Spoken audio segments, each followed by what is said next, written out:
I'm Lauren LeDuc. I'm a yoga teacher, yoga studio owner, and wellness enthusiast, and I'm pregnant.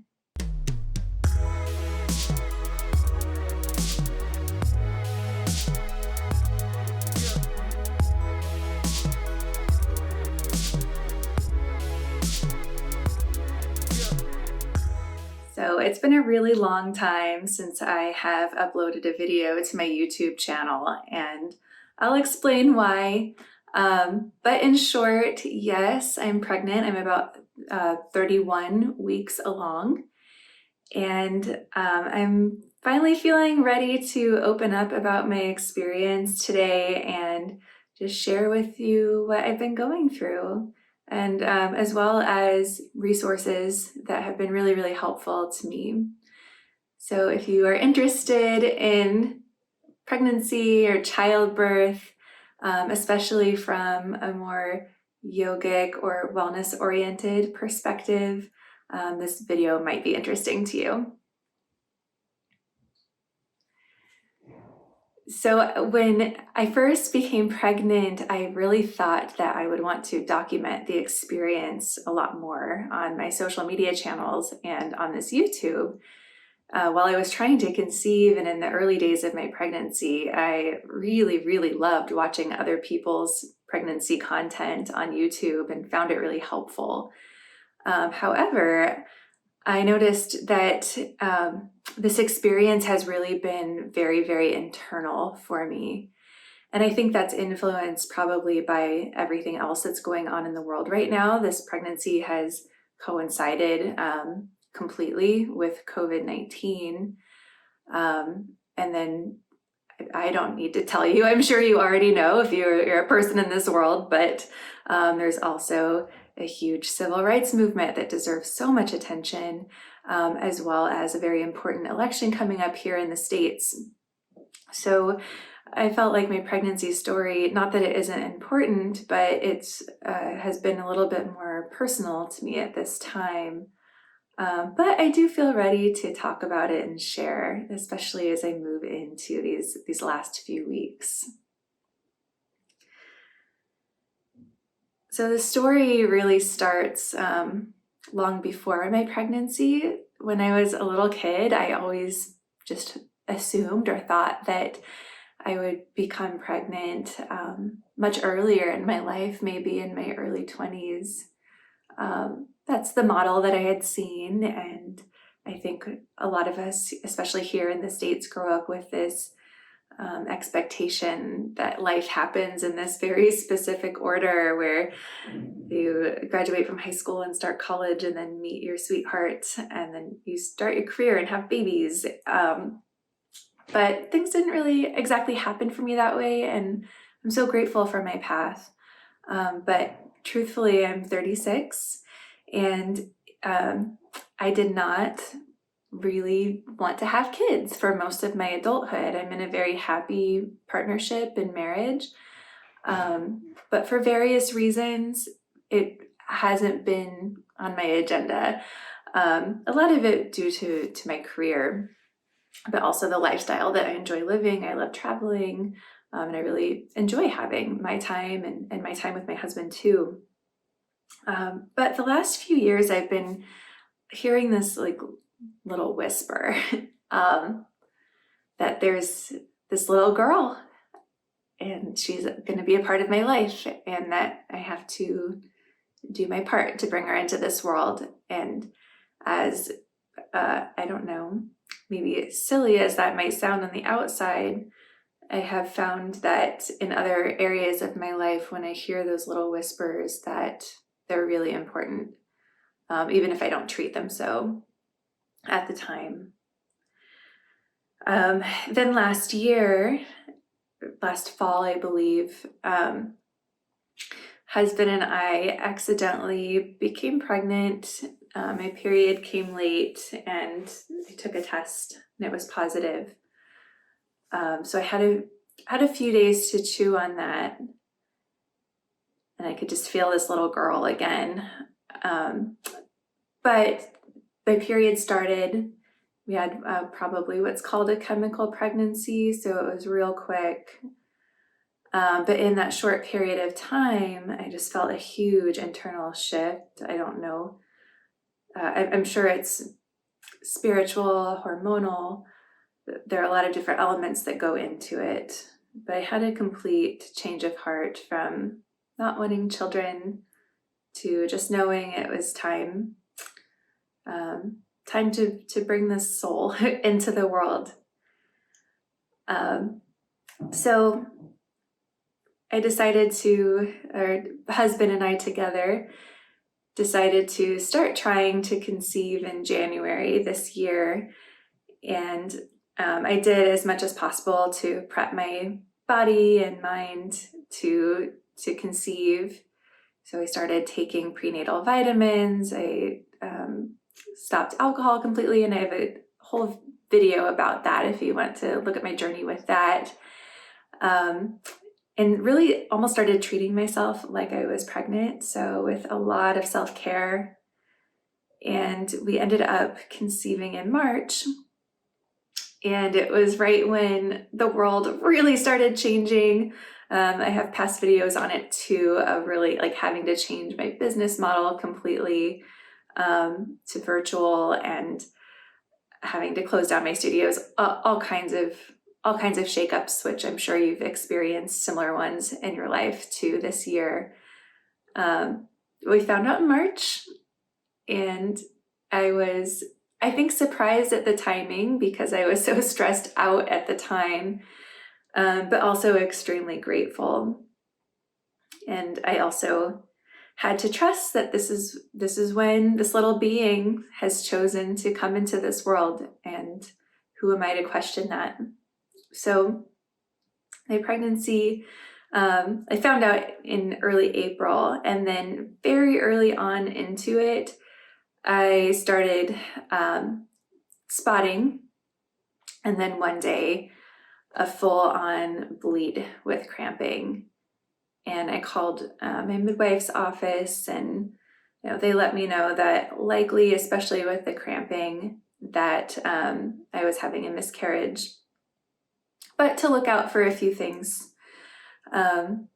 see if it gets worse, etc. So I and husband really just, I don't know, I felt devastated and mourned this baby. But the bleeding stopped pretty early. It only lasted for about a day. And I made an appointment with my midwife.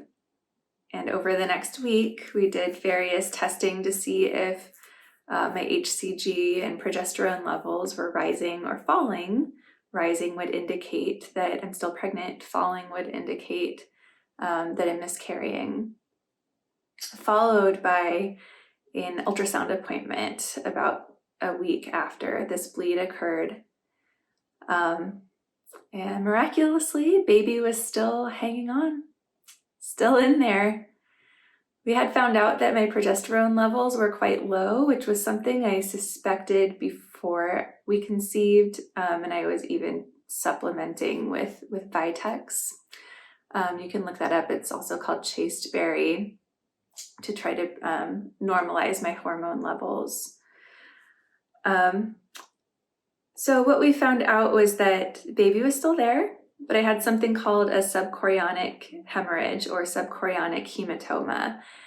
And when that happens, it's almost like a bruise inside the uterus, and it can cause bleeding, and sometimes a lot of bleeding, and bright red. So it looks and feels like a miscarriage. Different doctors and midwives will give different advice. One of the most beautiful things about working with my midwife is her encouragement to really listen to my body. So what I ended up doing was being on pretty much full bed rest for about 3 weeks while I was spotting, and then also taking progesterone supplementation to bring my levels up to help maintain the pregnancy. Early on in the pregnancy, the mama's progesterone is really important. And then a little bit later on, the placenta takes over. So mama's body doesn't have to do quite as much work.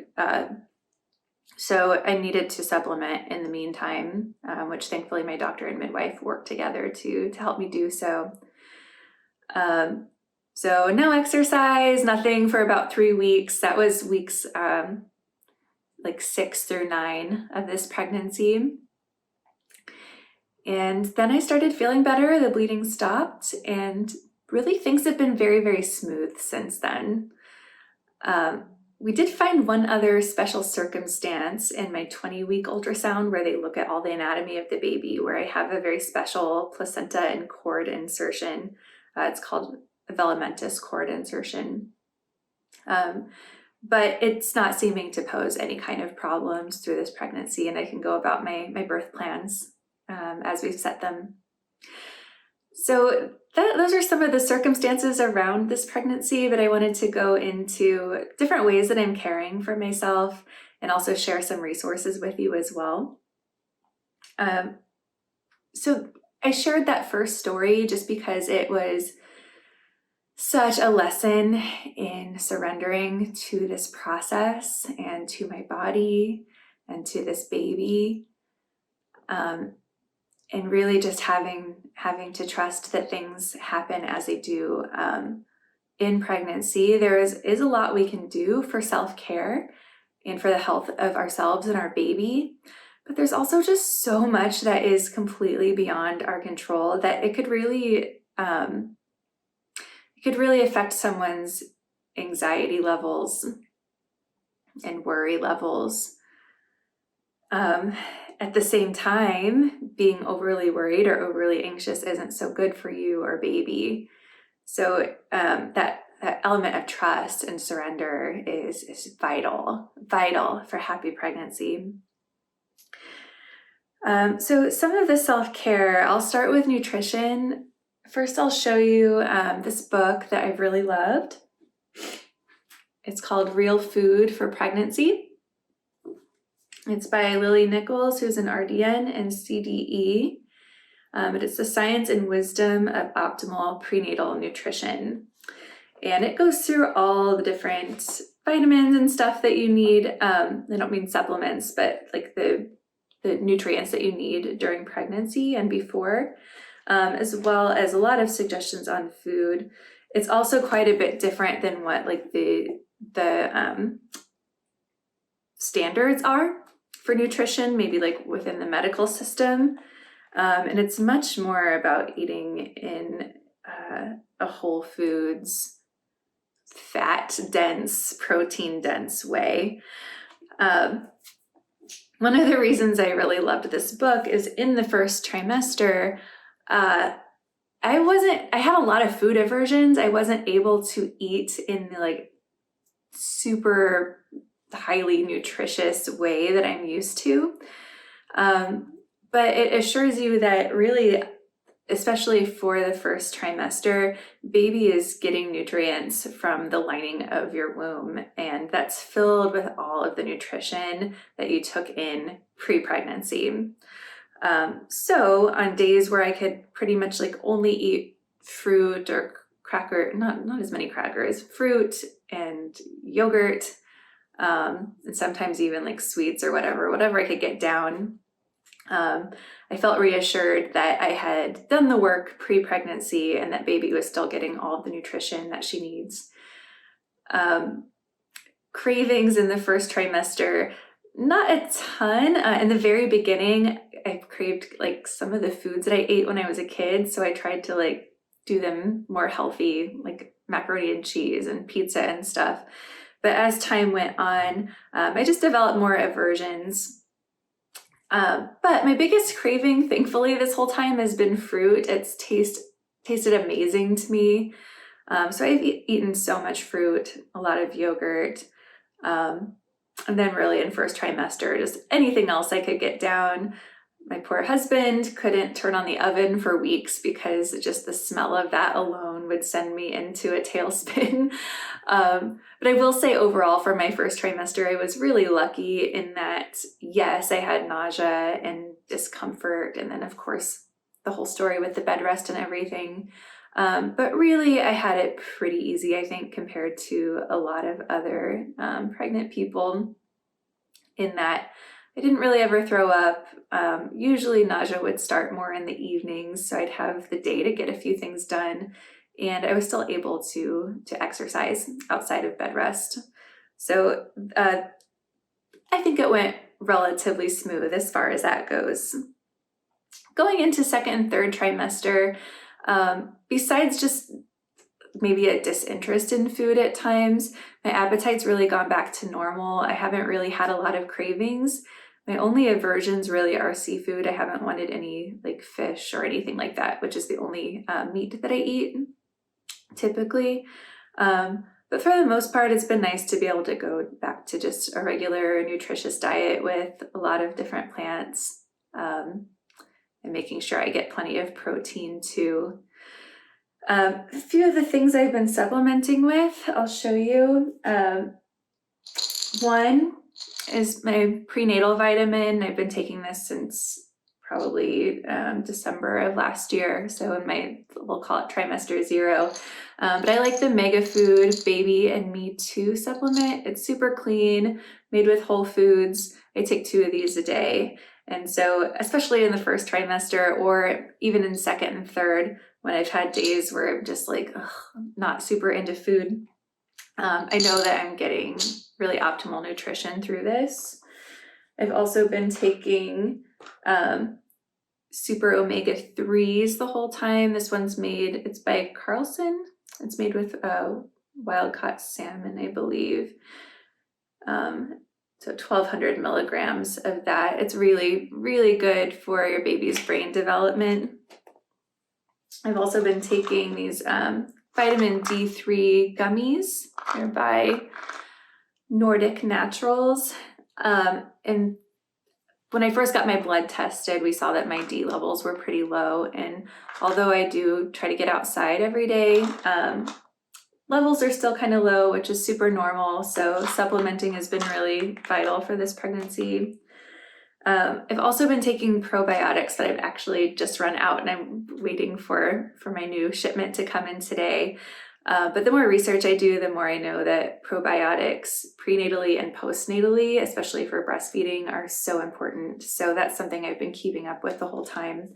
And I also just started supplementing with red raspberry leaf.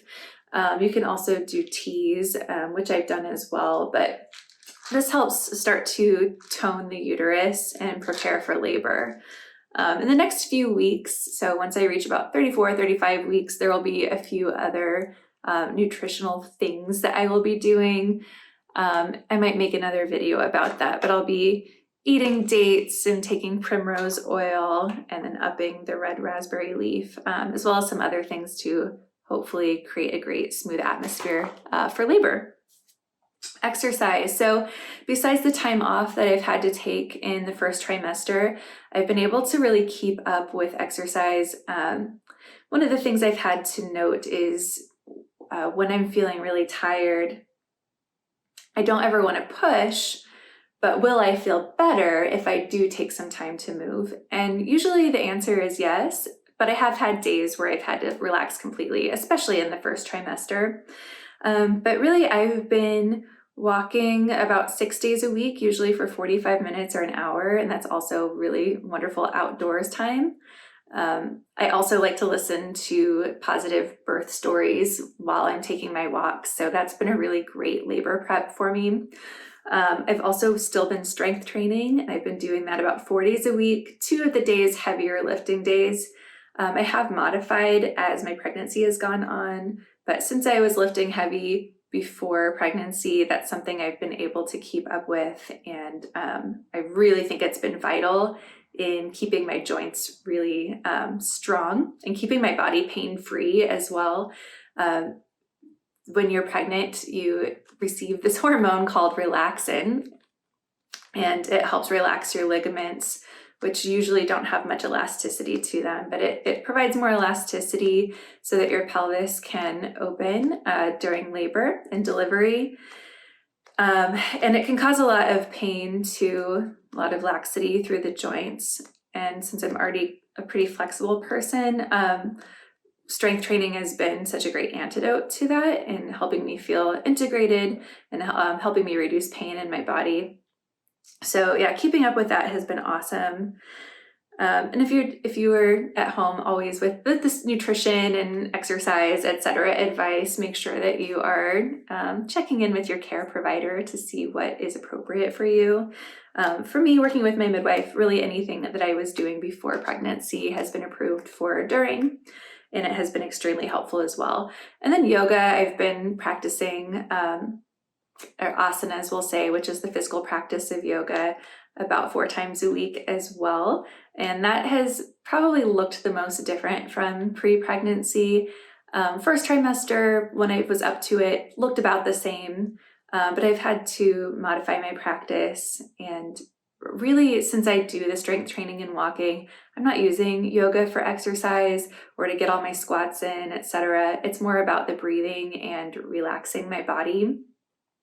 So it's a great way to stretch and move my joints and move through my range of motion. But really, it's been an awesome way to practice relaxing my body because that's going to be such a vital part of labor and delivery.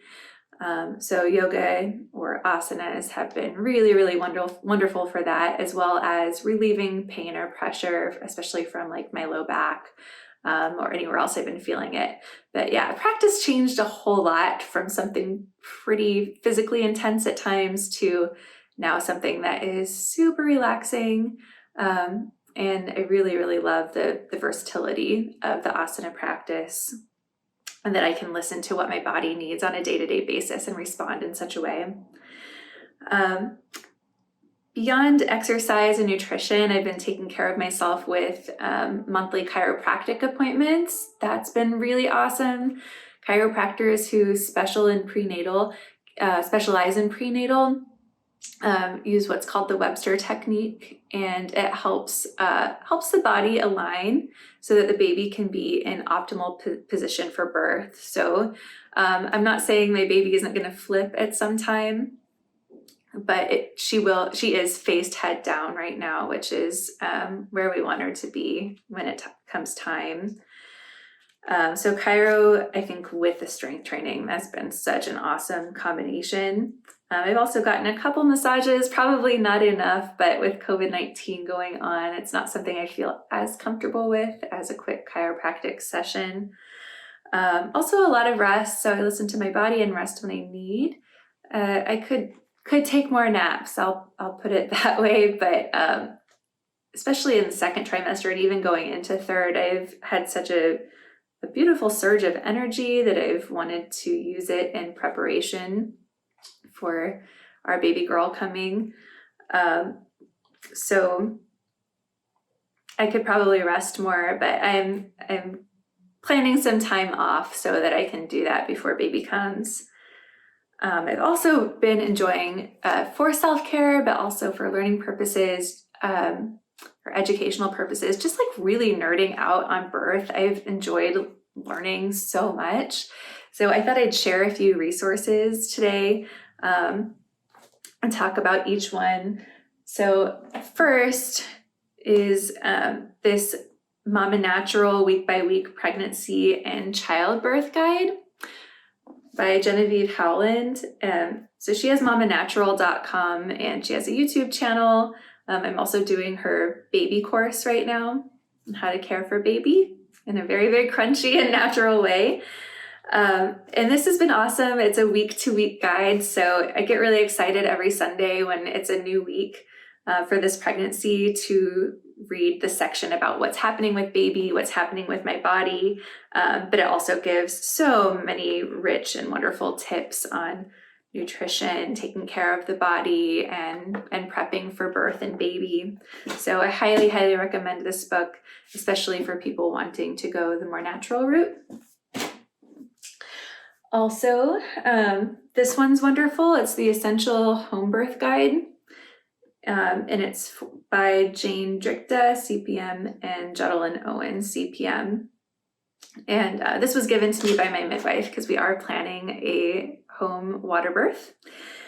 And it is such a wealth of information about not only how to prepare for home birth, but what the body goes through during pregnancy and labor, the different kind of cocktail of hormones. And it's just so full of awesome knowledge. And I know some people really prefer to sort of wing labor and delivery.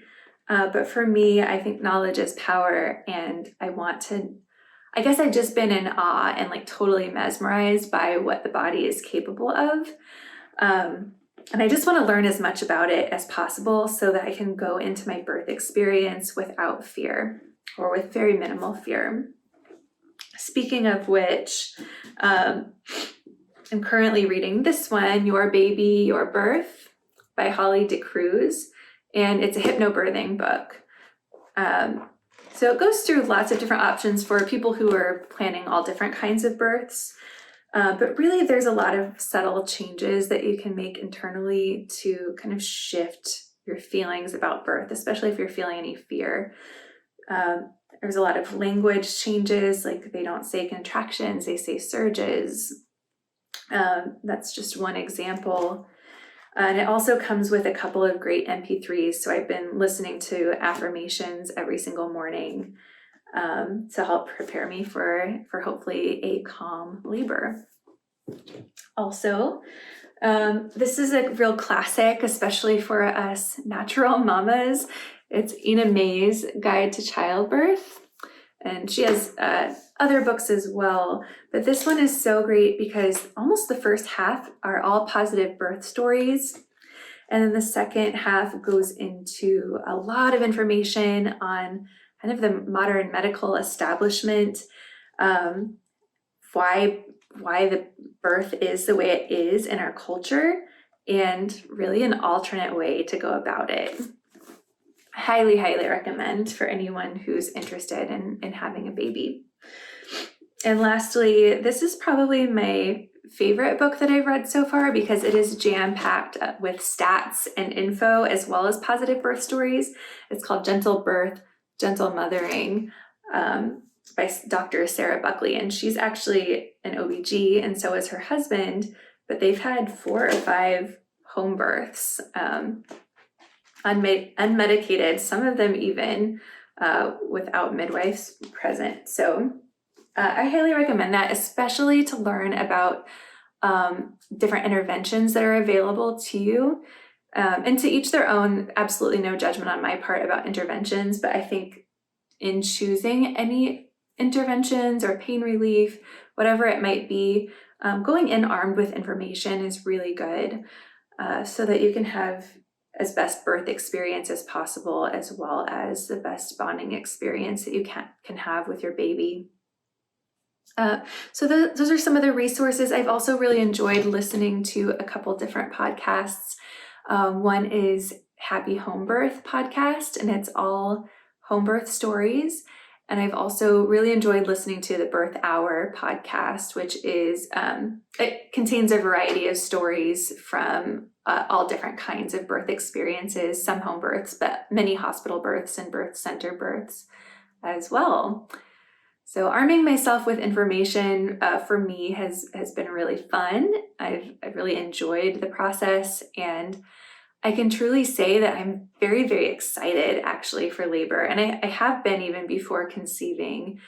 I know everyone's experience is different and not everyone enjoys pregnancy. But I really this has been one of the most deeply profound experiences of my life and deeply spiritual. I talked in the beginning of this video about just knowing this little girl was there in the periphery whispering to me. And when we found out that we're having a girl, that really confirmed so much of my intuition. And I feel like I have this really strong karmic connection with her. And I'm just so excited to meet her. I feel like, I don't know, it almost feels like I've missed somebody my whole life and I finally get to meet them. So I'm just, whoever she is, however she is, I'm so excited to meet her and let her teach me so much about this world, about life, about spirit. yeah, so I really see her birthday, however it goes. I know I'm planning things in a specific way. I do want them to be calm and natural, and I want to receive all the gifts that my brain and body naturally give during the labor and delivery process and after. But really, I'm just so excited to meet her and to not only birth her, but to go through this transformational process of becoming a mother. It's so exciting to me, and I've even with all of the hard parts about this pregnancy, I'm just enjoying this process so much and just radically grateful for it as well. There are a lot of people who would like to conceive but can't at this point, or maybe they don't have the partner they're looking for yet, or whatever it might be. I know that being able to give birth to this little girl and raise her is a tremendous privilege, and that no matter what else is going on in the world right now, that I believe she chose to come at this time. And I think that I just already know she's a super special being, and I think that all babies and new beings in this world absolutely are, but just within the context of my life and my family, I think in a way she's coming at the perfect time. So I hope you enjoyed this rundown of my pregnancy thus far. It wasn't too rambly, I hope. If there's anything else you'd like to know about, please put it down below in the comments. If you'd like to learn really more about wellness in general, or just about me, you can give this video a like and make sure you follow my page, and you can be notified for whenever I upload new videos. I hope you're all doing really well. Oh, I'll give you a quick look at my belly before we go. So this is a 31-week pregnant belly. Something I've learned is all bellies look a lot different. But here she is. Baby's right in here.